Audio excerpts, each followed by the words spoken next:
My gosh, do I have a treat for you guys today? It's two old, bald Irish guys. How lucky are they? They're probably just thanking God they're listening to it on iTunes so they don't have to see us on YouTube, right? It's Stan McPike, DDS, StanMcPike.com. Dr. McPike has been in practice for 35 years, has been married 42 years, and has 3 sons. He played on collegiate national rugby champion, was past president of local study club, past secretary, treasury, and president of the Northeast District of Arkansas chapter of the ADA. He's a fellow of the International College of Dentistry. He graduated from the University of Tennessee in 1979, and he was so gracious. He was, when I lectured in Memphis, you were my chauffeur. That's it. And what I wanted to get you on today, Stan, so you've been doing this from, how many years have you been practicing dentistry? What's 79 to 2016? What is that? Yeah, this is actually 36 for me. 36 for you, 29 for me. And the podcasters are 20% in school. The rest are all under 30. And I would love to have you give them some advice of how you've seen dentistry in all those years and what advice. And I know you like to talk about quick crown buildup, snore therapy, quick daily financial monitoring, minimal prep veneers, mistakes you made in the past. What do you say to the graduating class? You just graduated 6,000 dental students a month ago. What would you say to those kids? I hope that you've got some business background because I think dentistry has changed enough now that it's not just okay to be a dentist. You've got to be able to look at your profession with a business perspective too. And I wasn't that way. My stepfather was a dentist. He practiced for 50 years, a one-chair office attached to the house, no assistants, no staff, no anything. And I got a real good exposure from him as to taking care of people. But as far as once I got into dental school and came out of dental school, I found out that I really wish I had known more about business that would apply to dentistry. I think the younger generation coming out of school, many times because of Dental Town, your message boards, and podcasts, that has been a valuable resource for these young people to learn some business from people who really know. They don't have to make as many mistakes because somebody else has already made them or is out there helping you not make them. I recently was acquired, my practice was acquired by 2 younger dentists that have been out of school about 3 years. They have acquired 3 senior doctors. We have become senior associates that are now working for them, and their business sense is mind-boggling. And I'm just amazed at what they are doing and what they can get a grasp of and the things that they look to the future. They are amazing young men, and they are both heavy on Dental Town too. Set them up. I can podcast them both at the same time. Okay. How many people can we do at the max on Skype? Me and 3 other people is our max. We've done 4. Me and 3 other people. That would be an amazing podcast to have those 2 kids on there. So Stan, they came out of school with no business experience, right? Well, so how would you recommend that they they only know what they know. They don't know what they don't know. What advice would you give them to learn some business sense? Well, this was kind of one of the areas that I thought I'd just offer an opinion to these young people listening. I don't think it's any sin to get some experience working for a dental corporation, whatever brand name you want to call it. You need to get your repetitions. You also have some debt service to take care of in a quick fashion. You need to start making some payments. And I think for a lot of young people, don't turn your back on an opportunity to learn quickly and in an environment that you probably won't stay in. But I don't think it's a sin. The people that think about the young people going into Heartlands and Aspens and any kind of dental service organization that is a multi-practice, multi-doctor practice, I don't think that's a sin. I think they need to get out there and get their feet wet and not only find out what they want to do, but find out what they don't want to do. It's a great training ground, and you're going to see business up close. You're going to see business up close with those kind of people. Well, I always tell these dentists, so here's Rick Workman, just some good old boy from Effingham, Illinois, managing 1,500 offices. How could you not learn a ton of business working Right. in a Heartland? Or go over to Pacific Dental Services, where Stephen Thorne is not even a dentist, his dad is. He's managing 500 offices. And here's the problem I have when I go to lunch or dinner with somebody working for Heartland or Pacific or Aspen or whatever.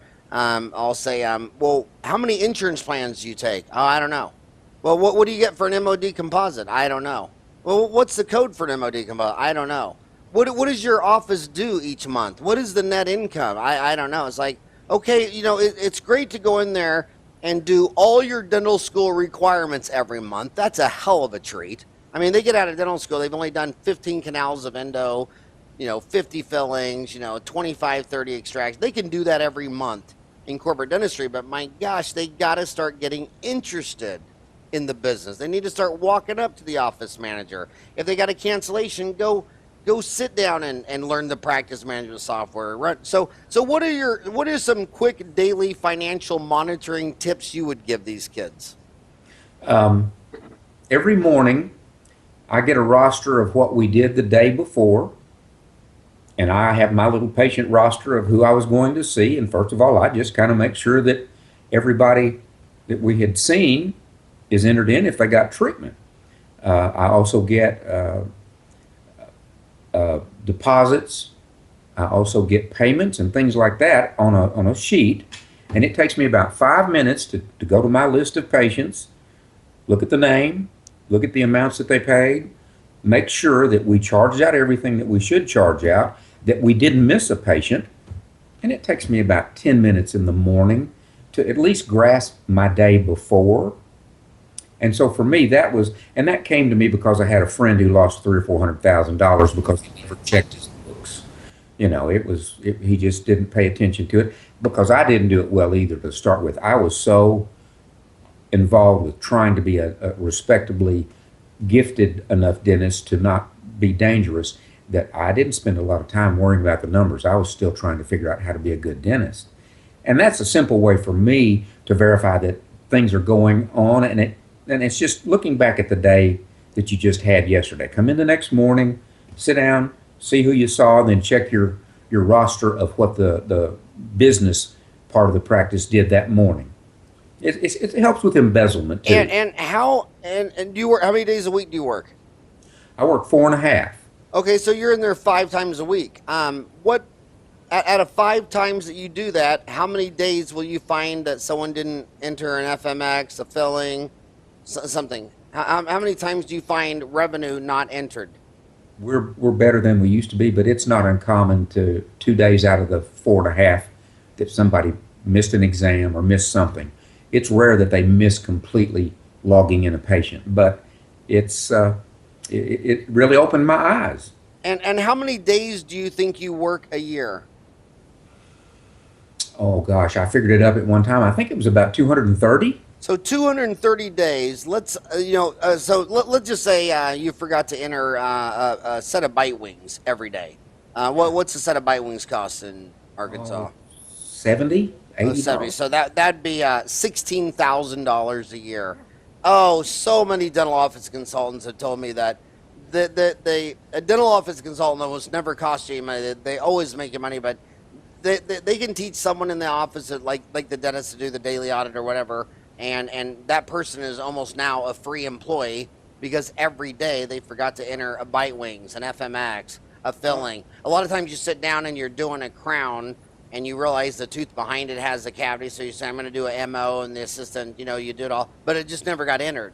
I mean, yeah, just checking what is entered is amazing. Now, your friend that got embezzled, was it from an office manager, receptionist, wife? What was there? Did he think that person was his best friend? Did he have suspicions that she had a gambling problem, drinking, any lessons there? I don't think that he paid attention. It was actually 2 sisters that worked in his front office, and they wouldn't file insurance, or they would not charge somebody out. And over the course of 15 years, he lost a lot of money and only found it out after, for some reason or other, they left the practice. And that is an amazing deal because the two sisters act as one. One of the best ways to prevent embezzling is if the canceled checks are sent to your home, and then in the office you break up the task so that one person is getting the checks and making the deposits, someone else is, if you want to make it so at least two people have to go in on. Because if I walked up to Stan and said, "Hey Stan, I got a plan. You want to steal from the boss?" Well, I'm risking that Stan's going to go tell the boss what I just said, and game over. But two sisters can do that. So two sisters, or a husband and wife team, or whatever. And there's a lot of companies that don't even allow family members to work. It's like, Right. yeah. So that's a great lesson. So what do you talk about when you talk about quick crown buildups? Well, for years, it was like trying to stack water for me. And then one day I just thought, let me try this, because I was frustrated. Most of my ideas come from frustration. So I got a metal crown form like you see when you used to make aluminum temporary crowns, or any kind of aluminum crown form that you're going to make a temporary from, as we did before. Well, what I did was I cut the top out of that temporary crown form. So now I have a can that's open on both the top and the bottom, and it's made out of aluminum, so it's real pliable. I would push that down over the tooth, and now I have a band around that tooth that I don't have to lock in a matrix that doesn't come off, and then I can fill my direct composite buildup right in that band, let it harden up, then take a little diamond and zip off the band and open it like a book, get the shell off of there, and I have a stacked, dense crown buildup. Nice. That is nice. Have you just ever the posted that case on Dental Town? No, it's not that important. It's just one of those things. It's very important. I mean, that's a really cool step. So go through it again. Go through it again, but here's my big complaint I get on the podcast. They didn't mention the brand name, the name of the composite, the bond. They love all that details. So go back through it and tell exactly how you did it.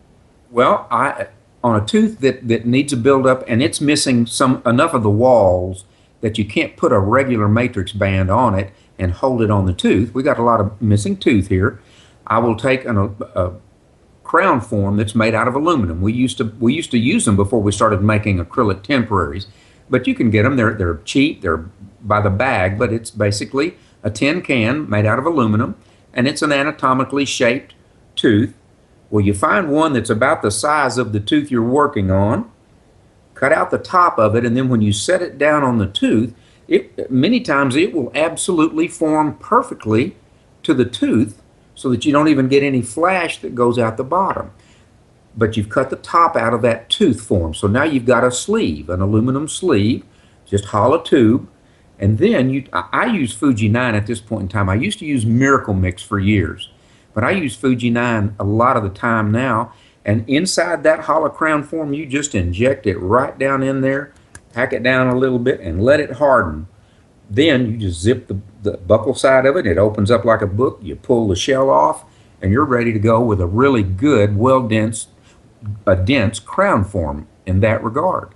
Okay, if someone doesn't use Fuji 9, made in Tokyo, headquartered in Switzerland, do you acid etch, do you rinse, conditioner? Go through the steps of that. No, I don't. I don't want. I came out and started doing composite fillings when sensitivity was a big deal, and for me, I am not seeing any problems with not doing any etching, prepping, or whatever. Fuji 9 is a self-adhesive, and I'm comfortable with that. I'm not losing buildups because of anything. The idea about the buildup is like some of the fellows have said online, your ferrule needs to be good. Your ferrule needs to be good. And I think that's true. There's a good thread on Dental Town right now about what do you do for core buildups, and I've read it, and there are a lot of people that brag on Fuji 9, and that product has worked well for me, and it cut out the mixing step. If they made Miracle Mix in an injectable form, I'd probably still be using Miracle Mix, but it was a powder liquid, A little hard to get right here, there, and everywhere else. I've got more control with the Fuji 9. But if you told me to go use something else today, I'd say I'll give it a try and see what it does. I'm not hooked on anybody's brand at all, and I don't mean to lead someone astray on that.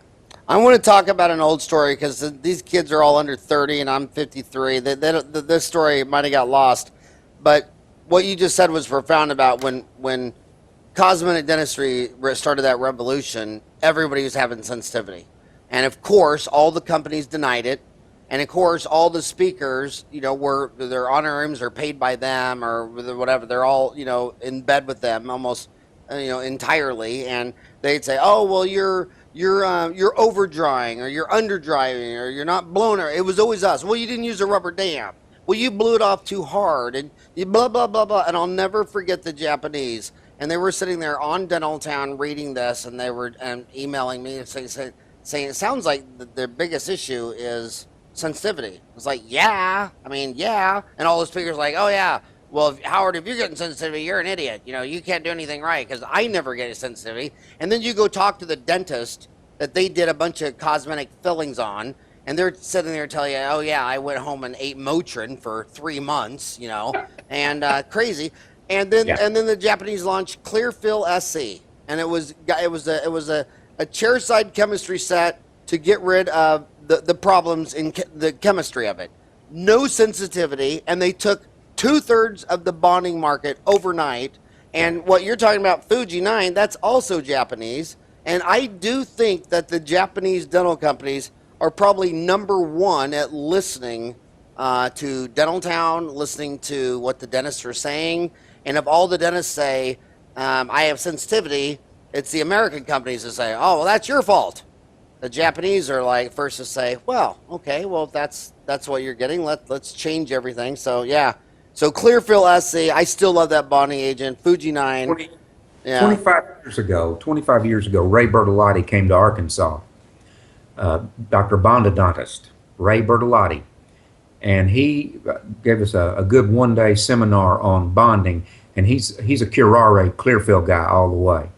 And I started using Clearfill SE at that time, and everything got better. Now, I do think that it's important to selectively etch the enamel. I'm still kind of a fifth generation guy. I use Clearfill SE because I prime it, let it soak 15 seconds, lightly air dry it, put in the resin, thin that out, light cure it. But I've etched my enamel margins, and I'm not going way down in the boxes. I'm not trying to get to the pulpal floor or the axial wall and all that stuff. I'm really trying to go across the occlusal surfaces and things like that. And I really think that, and I think John Canker kind of feels this way too, if that's fifth generation bonding, I think that the research says that it still provides you with the strongest and longest lasting restoration that you can get. I don't think the one-step things work as well. At least I haven't needed to change on that. The Clearfill SE has done me such a wonderful job, and I don't see one of my teeth break every 6 months that I've done it on. It has just been a wonderful, simple procedure. And I'm not going to be the guy that you're supposed to lightly thin the this and don't over dry the tooth before you apply that and everything else. I'm not that good. I need to be, make it average, make it something that I can provide a service without spending an hour and a half doing it. And Clearfill SC does it for me. There are other products out there like that. Again, I don't have an interest in that company. I'm just telling you what, I wouldn't have lost all this hair if I'd found that earlier. And I want to also recommend one thing to the kids. I'll tell you the one thing the elite dentists do and what all the manufacturers pray for is that, you'll meet a young dentist and they got a garment on their wrist to measure the exact time of their runs and all this stuff like that. But then when it comes to a bonding agent, they don't get out the instructions, and it'll say apply for 10 seconds. They don't have a stopwatch. I mean, come on, dude, you're a doctor and you're doing a filling. You have to have a little stopwatch, and your assistant's got it with you. Okay, apply bonding. She hits that, and then the instruction card is there, and it says 15 seconds, and you do it for the 15 seconds, and if you don't get it, then you need to go to some of these courses like Dan Fisher up in Alternate in South Jordan, Utah by Salt Lake, where you start doing this stuff on extracted teeth, and they start teaching, okay, first we're going to do this, And we're only going to do it for 5 seconds instead of what we told you to do 10. And then you're going to apply it. Then you're going to break it off and measure. And you're going to start seeing that this is, you know, these instructions are real serious. But get a stopwatch, read the instruction card. I remember being up at CRA one time. And some company came in, and I think it was Ben Johnson with Thermophil and from Tulsa Dental Products. And he was explaining all this to Rella, and Rella Christian stopped and said, Ben, the first thing you need to do, you need to make an instruction card. Put all your eggs in this instruction card. Get the drawings, get the artist, you know, because she was looking at his instructions. She's like, this is not going to work. You know, make instructions. So follow the instructions, get them out. If they don't present them to you nicely, make yourself an index card that you can use. If you're a dental manufacturer, listen to this. I mean, every one of those kits should have a laminated business card, laminated 5x7 index card with all the instructions there, so the dentist and the assistant can both read it at 2 feet away. Yeah, and I spend most of my day counting silently to myself. 1, 2, 3. You know, I don't have a stopwatch, but I am. If they say do it for 20 seconds, I'm going to do it for 20 seconds. If they say etch it for 15, I'm going to etch it for 15. And it really is pretty simple. Again, I'm going back to simple. I can count in my head to 20, and that's about as far as I've had to count with any of this stuff. So don't get hung up on the fact that you don't have a stopwatch, young men and young women. Count it in your head. Somebody count it. Your assistant can count it, whatever. But those little details are important, you know. And I'm like everybody else. I've got the little laminated card with my Reliex luting cement, or with my Ceramir cement, and with everything else. And it's just, they have gotten good about putting everything on a 5x7, and that's helpful. So how did you get into snore therapy? I stumbled into it. I had a patient ask me if I'd do something for them, and I did, and it changed their life. And so I said, this is fun. I am having a ball doing this. I'm not having to inject or drill or anything else. And it is an amazing area in dentistry that young dentists need. You might go to Sleep Group Solutions with John Nadeau. I went there first, and I went back several times. I've been to other ones. I belong to the American Academy of Dental Sleep Medicine. You need to go to that yearly meeting if you can. That is a great place to see everything happening at once. But it is the one thing in dentistry that I do that is totally lifting me up. It is nothing but a win-win situation. I bet I haven't had but one person in all my cases that did not respond in some way, shape, or form. When someone says, I get up in the morning and I don't want to go back to bed, or my wife and I are sleeping better because I'm not snoring.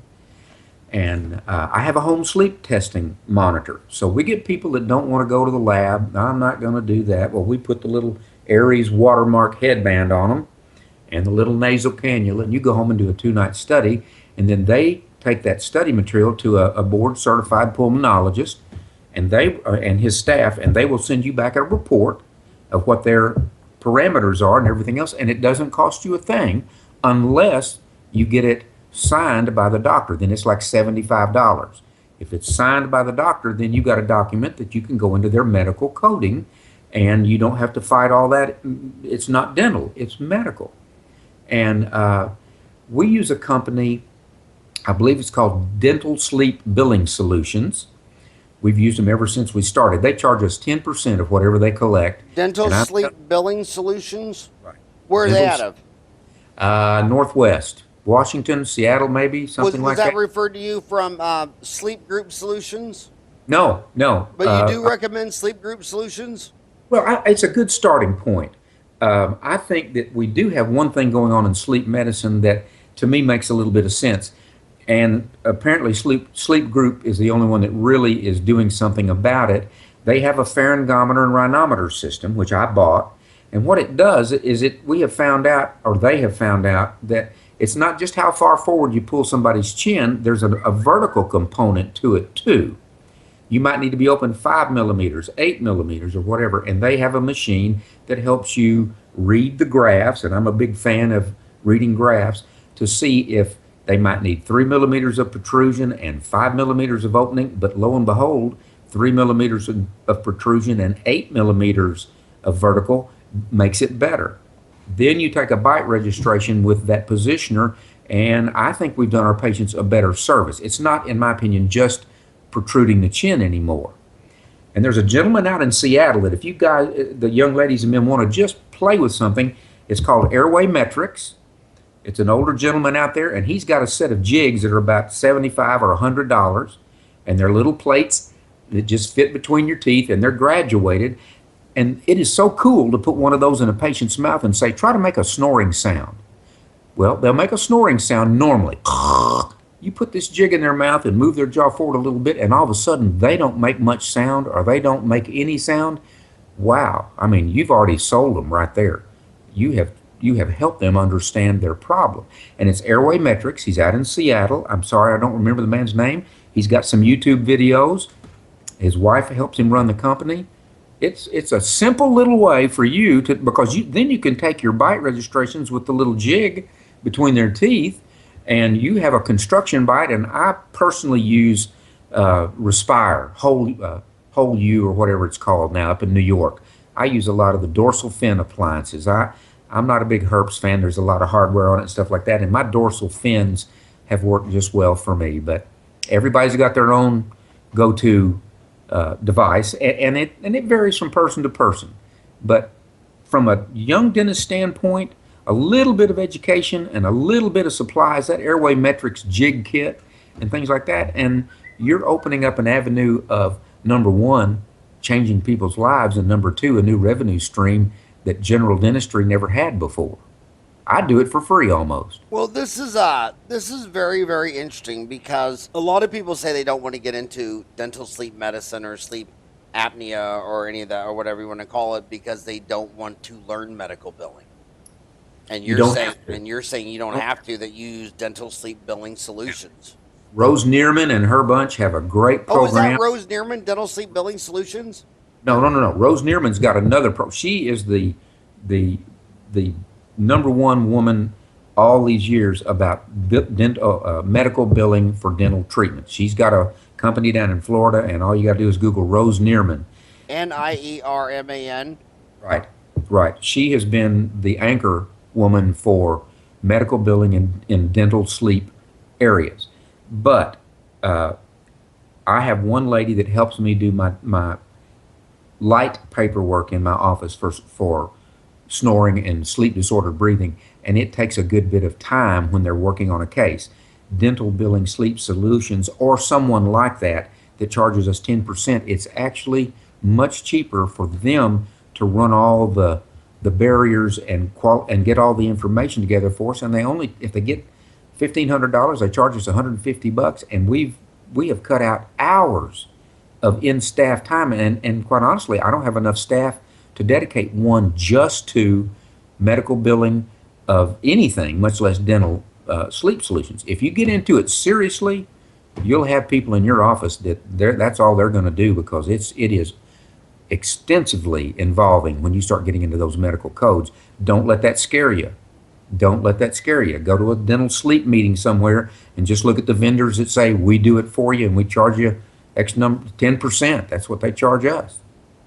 So that Dental Sleep Billing Solutions is Sleep OSA Solutions.com, and that's if the people that are going to do it for you, right? Yes. And then if you, what's the OSA? Obstructive sleep apnea. So it's Sleep OSA for Obstructive Sleep Apnea Solutions. And then if you don't want to do that, then the other person you're talking about, Rose Neerman, who's a dear friend of mine, is dentalwriter.com. Yes, Dental Writer. Where she's actually teaching you how to do all these writing and narratives and all that kind of stuff. So if you're passionate about it, and this is going to be a big part of your life, and every time you go to a family dinner and this, you just are going to talk to all your guests and everybody about sleep apnea, then maybe dentalwriter.com with Rose Neerman, learn it yourself. But if not, then sounds like you should use Dental Sleep Billing Solutions. Well, I think Rose and them have a a program where they'll help you with that too. I was just looking at Dental Billing Sleep Solutions just to see if, and I think you had it. I think you said it correctly. Dental Billing Sleep Solutions, and you had a contact for them there, and it's been good. I think that. I think it would surprise you the number of dentists in this country that have decided to just go full time into dental sleep therapy. It's amazing, and what it does for you as well. You know, there's a lot of things in dentistry that don't do much for the dentist, except make them a living, and that's great. But boy, you get into sleep medicine, and it's not hard. It's not intensive work. It's a nice thing to do, and I just think young people looking for a source to add something to their practice. You don't have to do 300 root canals to get good at endo. You don't have to do 1,500 units of crown and bridge to get to be good at crown and bridge.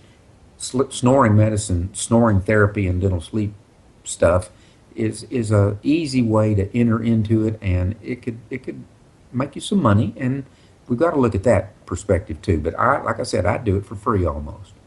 That is so cool. I mean, that's when you know you're having fun and it's passion. Yeah. You know, and I break it into groups. You know, like some of these kids come out of dental school and they say they don't like blood and guts. And first it blows my mind. It's like, why didn't you become an engineer, an electrical engineer? Why aren't you working at Intel? How the hell did you pick? I'm going to be a doctor on a human body. You should have been you should have had a job at Motorola. But anyway, if you don't like blood and guts, there's a lot of non-blood and guts. There's sleep apnea. There's Invisalign. There's short-term ortho.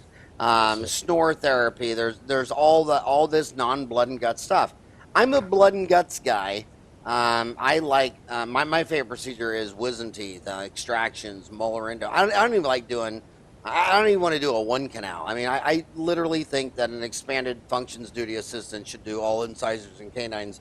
But I'd rather do a retreat than a virgin molar. But so if you like blood and guts, then pull teeth.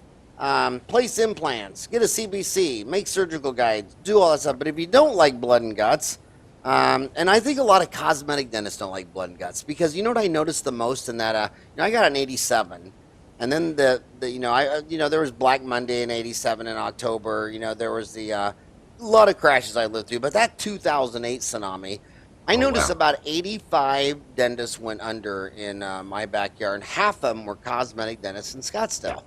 And I remember talking to some of these guys, and I said, well, just go back to family practice. And they go, dude, I can't do molar endo. I can't pull a tooth. I don't treat kids. I can't do a pulpotomy. I can't do a partial. And it's like, and through all those years, they lost all their skills except acid etching, bonding, veneers, lab work. And I'm just like, wow, they lost all their skills and could pretty much only do one thing. These $50,000 rehabs, where you take everything out of their mouth and replace it with glass. And when that market disappeared, so did they. And I just thought that was just weird. So speaking of cosmetic dentistry, it's a good segue. You when you talk about cosmetic dentistry, you talk about minimal veneers. Right. Talk about that. Well, when I first started doing veneers, it was back in I graduated. I came out in practice in '80. And probably about 2 years after that, all of a sudden, Dentsply came out with these laminates that were made out of plastic that you put on a model of the teeth, put a rubber band around them, and put them in hot water so that you could mold them to the teeth in hot water. Then you luted this plastic veneer on with your composite, your adhesive, or whatever it was. And they worked pretty well. The bonding would hold on the tooth real well. The plastic veneer wouldn't hold on real well. And but I wasn't doing any preparations. This was additive dentistry only. And then all of a sudden, everybody started whacking on dentin all the way through the enamel, down to the dentin and all that. And I got out of it. I said, now, if the Hippocratic Oath says, first do no harm, I can't agree that even though somebody wants me to do that it's in their best interest. So I kind of got out of it for a while. And then Bob Ibsen and Denmac came along and said, hey, you don't have to whack teeth off to do some decent veneers because of this material. And it got me back into it. It's about the only reduction I may do on a tooth is a little bit on the incisal edge so that the veneer has a rest for when you seat it, that kind of thing. Maybe a little bit at the gingival margin, but I'd say 90% of the veneers I do are literally no prep veneers. And yeah, the purists, sometimes they look a little full, and sometimes they look a little this or a little that. I think for most women, when we put veneers on their teeth, it actually is kind of like doing a little bit of collagen therapy, a little lip filler. You know, you lose some of the wrinkles in the lip with just a little bit of fullness and things like that. And I've never had any woman say, I don't like the way this has made my face look. So for me, minimal has worked because we can back out of them if we have to. I never have, and I've got some no prep veneers that have been on 30 plus years. You know, it's been good, and it's not invasive. I think when you start getting into the dentin, you're getting into why aren't you doing a crown? And then you've really gotten aggressive anyway. You know, my goodness, let's see if we can make something happen. And I just prepare the patients for the fact that you'll look a little fuller maybe, and if it's in an older woman, she loves it. If it's in a younger woman, that's okay too, usually because they're all going for fish lips now, you know, with putting balloons in their lips, and they look like if you threw them up against a mirror, they'd stick. You know, so women are okay with a little bit of fullness in their lips, but it's brought me back into an area that also brings me some enjoyment too. Not whacking on teeth, but building smiles. Don't apologize for being a minimal prep dentist. And that just, I mean, you just open up so many cans of worms that I just want to rant on because you've started with first do no harm. Is ever peeling the enamel off the front 10 teeth ever a good idea? Does that require an answer? And then these lectures, they don't ever show 10, 20, 30, 40-year follow-ups. So you and I have been doing this for 3 decades plus. And when you take some little 22-year-old girl and pull all the enamel off her teeth, and she doesn't want braces, so you peel all of her enamel off and you do these veneers, tell these young kids, what is that going to look like in 10, 20, 30 years? You're going to be facing the next step, which is extensive crown and bridge, right, or something like that. And then how many 5-year-old on a 25-year-old or a 30-year-old or even a 35-year-old, you're heading them toward losing their teeth. Yeah, I mean, so if you pulled all the enamel off the front 10 teeth in 10 years, how many of those 10 teeth would require either a root canal or a crown? More than 50% of them, and maybe more than 70% of them. I know, and these guys, then of course all the cosmetic now, oh, well, Stan, you and Howard, you didn't do it right. You guys are 2 bald Irish guys. If you would have done it the way I did it, it'd be perfect. And it's kind of like this. I'll give the young kids a litmus test. Go ask 10 American dentists in a row, what % of your root canals fail? They'll say, knock on wood, I've never had a root canal fail. And then you go talk to the 4,000 endodontists in America who see 8 people a day and say, what % of your practice is retreats? And they go, oh, 75, yeah, all day long. And then you go, well, the Americans don't have any failure, so is your practice limited to immigrants only from other countries where they don't know how to do root canals? And they go, no, these dentists, that their root canals are horrible. And so the bottom, and then let's go to the beauty part. When you sit there and you add a veneer and people say, well, you thicken the tooth.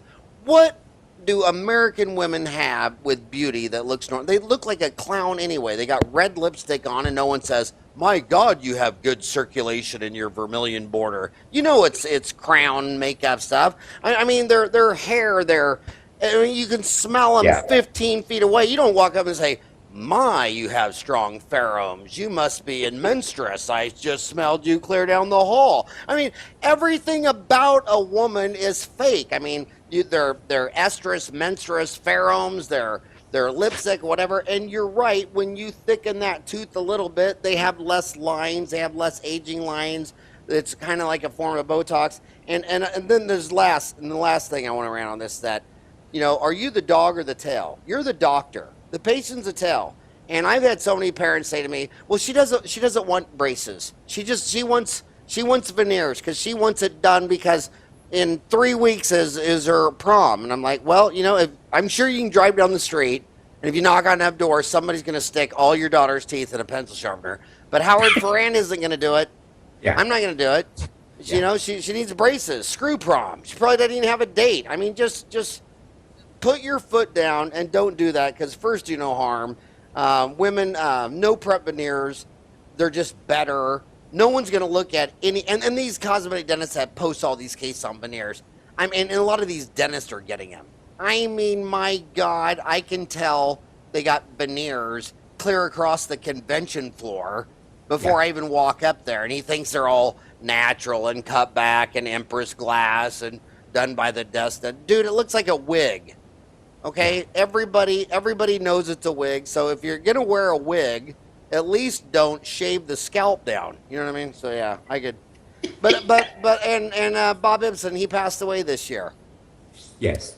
Yes. I actually that was a very sad day for me. I remember when I launched Dental Town. It was in '98. I mean, Facebook didn't launch till 2000. I was 6 years ahead. I shouldn't have launched until 2001 because it was AOL dial-up and all this stuff. And Bob Ibsen was the only guy who didn't think I was crazy. And he was a pioneer. He was back cover, didn't he? What's that? He took your front cover, your front inside cover, and your back cover. He did. He said, "You know what? I don't know if this internet thing's going to work or not." But he says, "But you know what? It's new. It's technology. I admire your effort, and I know you don't have any sponsors, but I'll buy the inside of the front cover, the back, the inside of the back." He said, "I'll cover your first year." And I thought, God dang, what a saint! And he was always trying. He pioneered a new toothpaste named Rembrandt. When the ADA would never do an ad on television or the Super Bowl or anything, there's Bob Ibsen sponsoring Miss Universe, and these girls are walking out there with a big tube of toothpaste, Rembrandt, for the stars. And I mean, he was just, God dang, I miss that guy. He was so amazing. What do you talk about full mouth rehab as a last resort? What do you mean by that? Full mouth rehab as a last resort? Well, I've only done about 3 in my career. That's only because you're honest and you're not a liar. I have a prosthodontist, a board-certified prosthodontist in Memphis, Tennessee, that the minute that I can tell that I'm over my head, that's who I send them to. Because if you're going to get it done, you need to talk to somebody that does that kind of stuff all day long. I just don't have the stomach for the potential failings that come with that, you know. And again, I would love for somebody to spend as much time talking about what didn't work for them as what does work for them. I think that would be more instructional than anything, as we all learn more from our mistakes than our successes. And so for me, oh boy, I like I said, I've probably done 3 and lost sleep, anxious stomach, tore me up for weeks. So I know that's not, I don't feel qualified to do that. That's what prosthodontists are for. Now, there are some dentists who are good enough at it, and they have gotten enough experience at it that they can do it. And I think that's great, because there are not enough prosthodontists in this world to take care of the people who need a full mouth rehabilitation because they don't have enough vertical or they don't have enough teeth and things like that. But wow, you know, the older I get, the more I'm not so sure that dentures with some good implants under them are not the best way to go out of this world. I think it's funny because when I got out of school, they told us 30 years ago that it was the end of dentures. Dentures were going away and they would be extinct, and we would see the extinction of dentures. And here I am out 3 decades later, and they do more dentures today than they did 30 years ago, partly because of a growing population, partly because we get 1 million immigrants a year. But the bottom line is I'm here in Phoenix, Arizona. And then I got to tell you something else. This is kind of bizarre and weird and maybe perhaps inappropriate, but a lot of my friends that are dentists that were, and I'll just name 2 cities, Bakersfield and Apache Junction, Arizona, where meth hit. And I have friends in Bakersfield said, you know what, the first 20 years here, I did like maybe a denture every other month. Now I'm starting 2 dentures a week.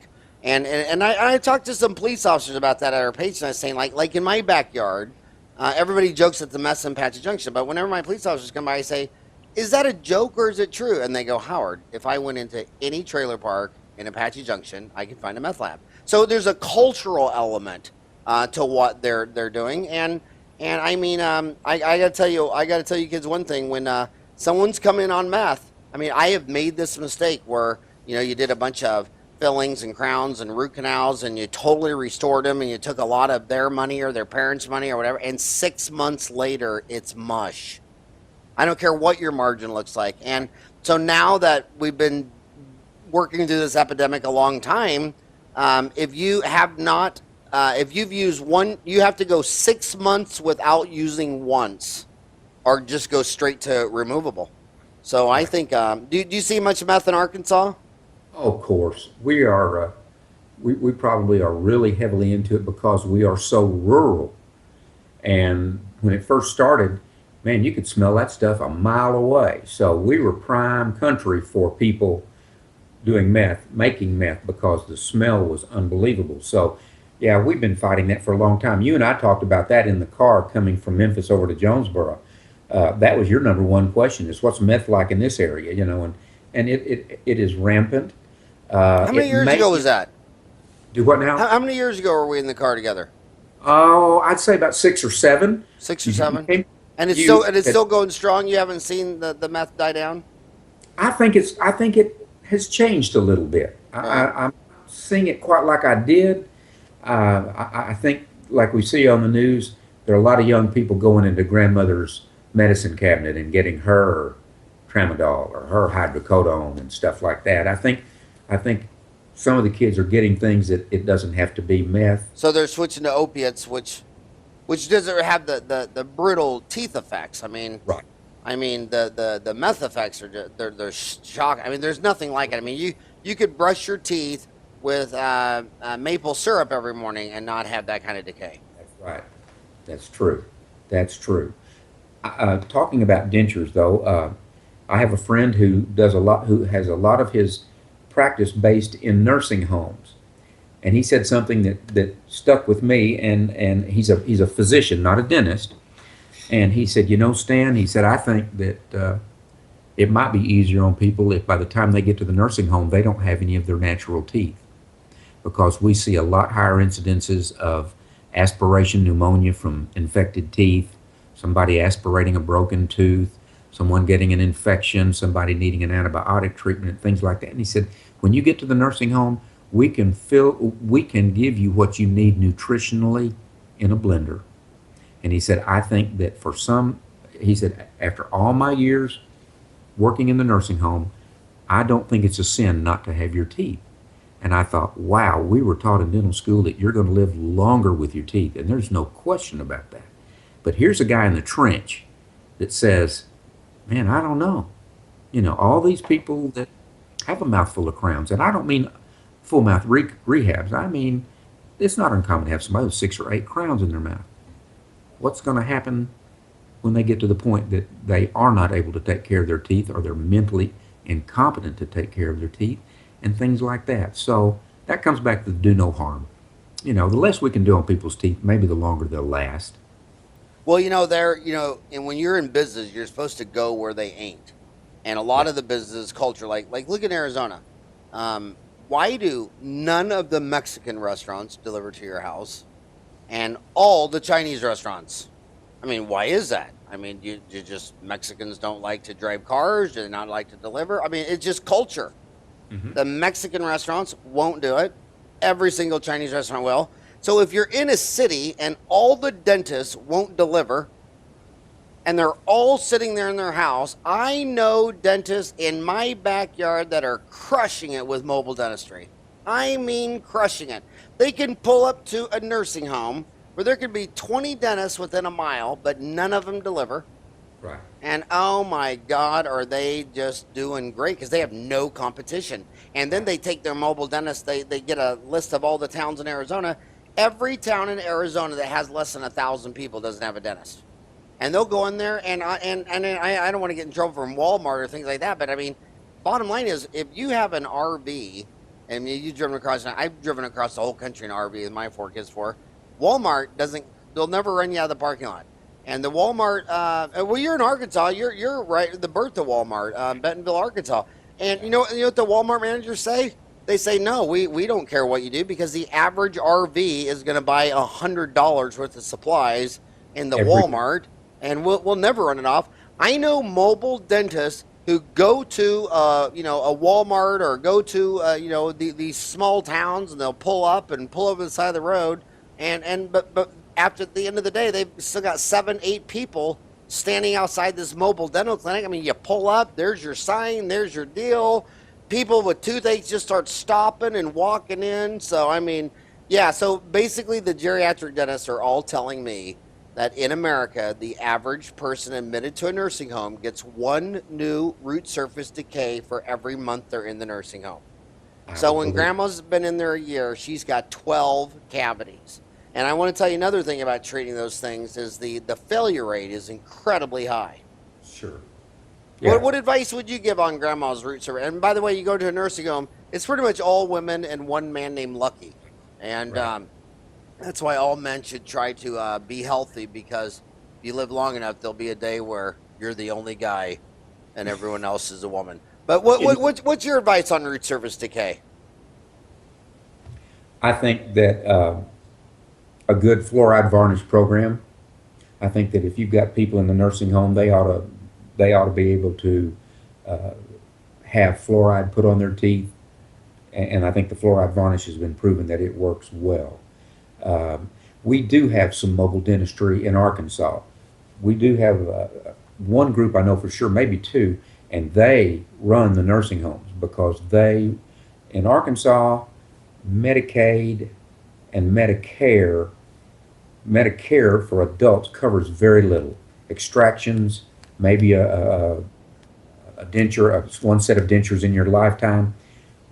But there are families that they are willing to pay for things like fluoride treatments and things like that. So I do think it's another segment of the market that it is there to be recognized yet by a lot of people.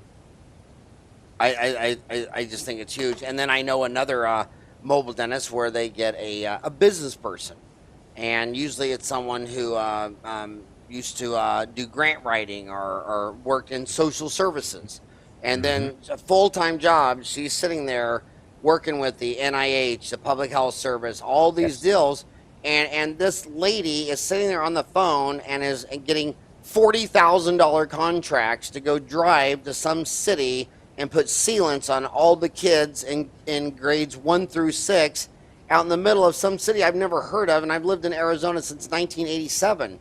And I Right. mean, so you have one person doing all these contract sales, and then I've talked to those persons, and they say the same thing every time. They say that that nationally, all that money is almost never used. It's almost never touched. There's Right. money set aside in government programs, and the one thing about free enterprises, like a company like Apple and Motorola, they all spend 3% of their revenue advertising.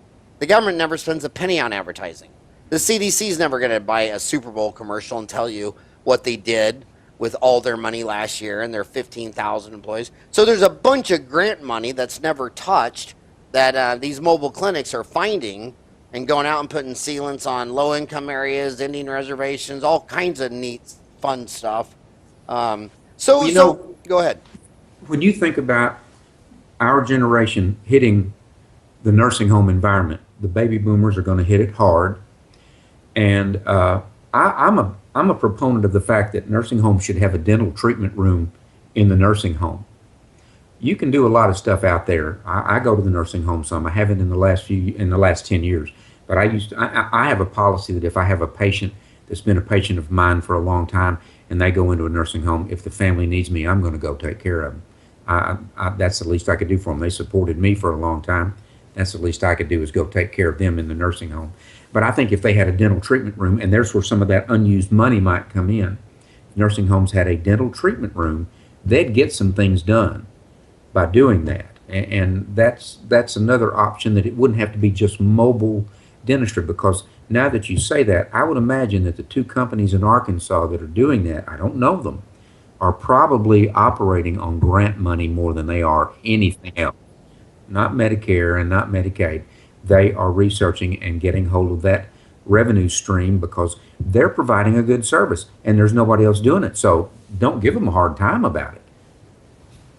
Yeah, my mom was a big believer that if me and my five sisters, you had to go. Mom took us to church every single morning, but she had church substitutes. Like sometimes it's like, well, instead of going to church, we're going to go visit this nursing home, and they like to see the kids or whatever. And I used to, so I have very fond memories of nursing homes because you were a cute little kid with your five sisters, and you'd walk from room to room, and they all wanted to say hi, and they all wanted to pat you on the head, and my mom was a talker. She'd talk to a tree if you let her, and she'd spend forever yakking these people in there, and so I've always loved nursing homes. I mean, I've gone to them a gazillion times, but nobody else goes there. Rule number one in business: business in three words: supply and demand. You're supposed to create a supply, the patient's demand. A lot of times, kids are learning how to do implants, and I'll say, how many cases do you have lined up? I mean, the back of your head. How many people have said, yeah, I want that? Oh, no one.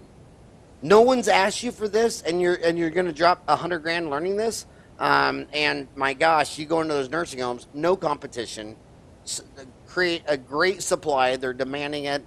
Go where they ain't, and you might think you're in a city that has 60,000 people and 60 dentists, and there's only 1,000 people of every dentist. But then you could go back there and look at that city differently and say, well, actually, there's 12 nursing homes, and no dentists, and yeah, things. So on my last deal, I want you to sit there and just say this. We only get an hour, and I'm down to 3 minutes less for you. Let's pretend that your granddaughter, she just graduated from dental school last month. What advice would you give her?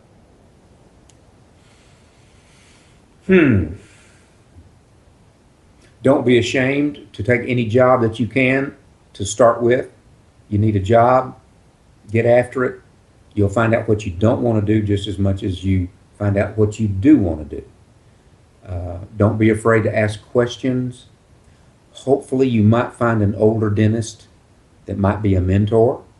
And that's where sometimes we really fail the young people. They have to come out in a competitive mode because they're $350,000, $400,000 in debt. They are fighting for every patient they can get. The last thing they want to do is be a colleague. They're too busy trying to make a living. But if you can find an older dentist, and that's where you might, in my case, be a senior associate. Well, we've got a couple of young people in this organization that are starting on as interns, let's say. They're graduated dental students with their degree and with their boards passed and everything else, and they're doing a lot of over-the-shoulder time and then slipping in there and doing some things that they feel comfortable doing or that the senior doctors want them to do. So I would tell her, don't be afraid to introduce yourself to an older dentist. You never know when there's an older dentist that might be willing to talk to you about, would you like to come work with me? But nobody's ever asked him about it or her about it. And I think that as a granddaughter, because it looks like the profession is heading heavily into to females, more and more dental classes are being female oriented than male. I think at the University of Tennessee in the last few years, it's 50-50 now. I think that I would want to tell a granddaughter that you may end up having to balance home and career. So you need to think about that. You need to establish yourself, but also realize that maybe you will not be able to do it full time. So an associateship's a good way to go. You may not need to have a full one-person office. You may need to be part of a team, and that's a great place to start. And you went to dental school in Tennessee. I assume that was Memphis. Yes. Memphis. And my favorite street in the world has got to be, my three favorite streets is Nashville, Memphis, New Orleans. I mean, it's just music, amazing. Did you ever get to see B.B. King on Beale Street? Didn't see him, not there. I've seen him elsewhere, but no, not there. I eat at his restaurant occasionally, and that's a neat culture down there. When you came to Memphis, how many times have you been into Memphis for dental conferences and stuff? I'd say every city over 100,000, at least half a dozen times.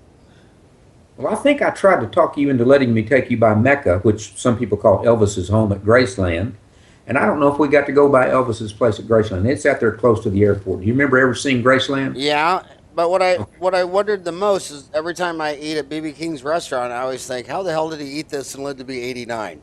That that is the mystery of all mysteries. It must have Right. maybe the jazz music is anti-cholesterol. I think that's what BB King taught us. That was part of the blues. Was when he was a kid, he didn't have enough to eat. So when he finally was able to eat, it might have had something to do with his diabetes. But But uh, he lived to be 89. I mean, my he, dad and my two grandfathers, my dad and my two grandfathers all died at 60. I mean, at 60. And BB King was eating all that stuff and lived to be 89. It makes me wonder how much of it is just the passion. He just loved what he was doing. He loved well, entertaining. He tell had that. so Yeah, many reasons to live. yeah, yeah. Yeah. He had reason to get up and go. Yeah, and that's just everything. That's what I would tell those kids is keep your passion. Don't do things you hate for money. Have fun. If you have fun and love what you're doing, you'll never work another day in their lives. My kids always ask me. They always say, "God, you work hard. God, you work a lot of hours. Why do you work so hard?" And what do I always say, Ryan? I love it. I mean, I love it. I'd rather pull a set of wisdom teeth than play golf any day of the year. I'd rather talk to a dentist than Martian or Alien or Darth Vader or I mean, I can't think of anybody I'd rather talk to. And seriously, Stan, thank you for on your Friday afternoon off spending an hour talking to me on Skype. I've had absolutely fun talking with you. Thank you for an hour of your life, buddy. I enjoyed it, but let me tell you something too. I think that I don't know of any other single person that has changed the landscape of a profession like you have. I used to read my ADA journal from cover to cover. I read my Dental Town magazine from cover to cover. I get on the message boards every day. I get on a podcast almost every day. I may be the only 60-plus-year-old that's seen 40 of your podcasts. I don't know. I just can't tell you. And for the young people again listening, get hooked up to Dental Town. There are so many resources on Dental Town that will make you a better dentist. And you can ask questions that you don't get to ask anybody else. And you don't have to do it on somebody and make a mistake before you know what you're doing. So I just want you to know, I think you have changed worldwide the demographic of dentistry. And I know your four sons, Ryan has been very kind to me today and lining all this up. I hope that, and I've seen you do your overseas and your charity work and I've noticed you've gotten your kids involved with that. I think you're leaving the world in a better place. Ah, thanks, buddy. See, Ryan, I told you. Ryan keeps saying I'm ruining dentistry. No, I'm just kidding. But and the other thing I would say to these kids, a lot of these kids say, well, I already have a mentor. I'm working for a dentist, and that's my mentor. I'm working for my dad or uncle, my mom, she's my mentor. Well, your mom, she's a dentist, and she could be your mentor, but she can't be your mentor in endo and bone grafting and peria. There's too many hats to wear in dentistry. Your Yeah. mom, I'm glad you love your mom. I'm glad she's your mentor, but you cannot get an A in all 50 categories on Dental Town. You're always going to find someone in Dental Town that knows more than you do in some area, no matter how many straight A's you made at the University of Tennessee. Stan, thank you so much for your time, buddy. Love you lots. Can't wait to see you in Memphis. And we'll have to go down to BB King's and eat all that barbecue so that we live to be 89. Well, you have to go to the rendezvous too. The rendezvous. A rendezvous across from the Peabody. All right. I'm Okay. game. I'm game. Yes, All sir. right, buddy. Bye-bye. See ya.